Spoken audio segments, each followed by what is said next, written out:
Hi, Shuttleworth Foundation. My name is Chris Akin, and my idea is to apply open source concepts to fair trade fashion, specifically fair trade licensing agreements. So I work in a world where billions of people are still in poverty. I work in developing countries where behind agriculture, handcraft is the biggest employer, and many of those people work making fashion-oriented products. And yet, the major global contemporary fashion market in New York, Paris, Milan, Tokyo, it's $1.5 trillion and growing every year, and the two worlds do not converge. They just don't meet up, and there's a total disconnect. And to date, the solution for poverty alleviation with those artisans in the developing world is traditional fair trade, all premised around handcraft. And it's not working. It's not working for several reasons. Number one, it's not scalable. It's not meeting the fashion industry where it needs to be, which is scalable manufacturing, product development. Also, it's hard enough for anyone to run a successful business as it is, especially in the fashion industry, without becoming experts in fair trade, economic development, how to work with rural artisans on top of your core business. And what we're going to do is break down those barriers. We're going to do that by making an online depository of two things. One, fair trade licensing agreements, accessible by anyone. And two, best practices and guidelines that are made and contributed by our community and are actually evolving. They're not just static and owned by one trade association. So what this is going to look like. It's an online depository of legal agreements.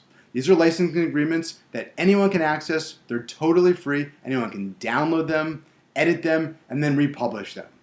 And they're actually going to be made by all of our contributors, by our community. Just like Wikipedia, it's going to require hundreds, if not thousands of people to contribute and make these licensing agreements. So they apply across all countries, different sectors and product types.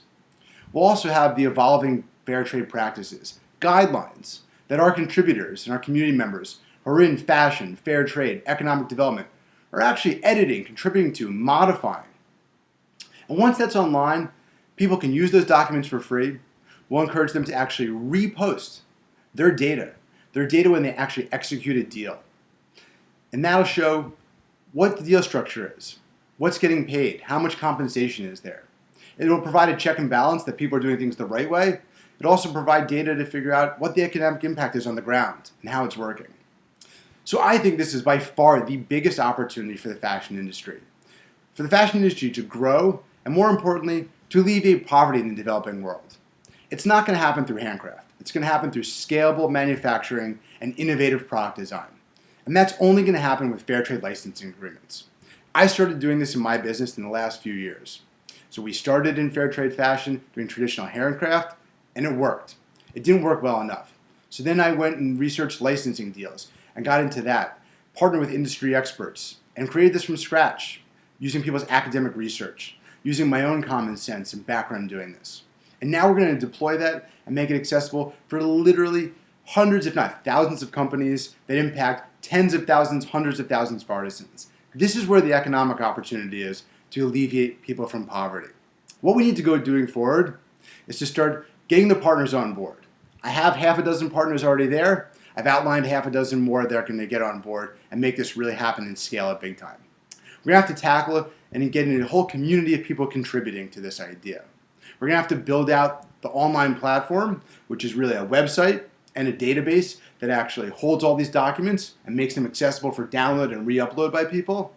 And then we're also going to have to get a marketing plan and get this out there and implement it so the public knows, so our targeted people, consumer brands, fashion brands, major retailers are participating.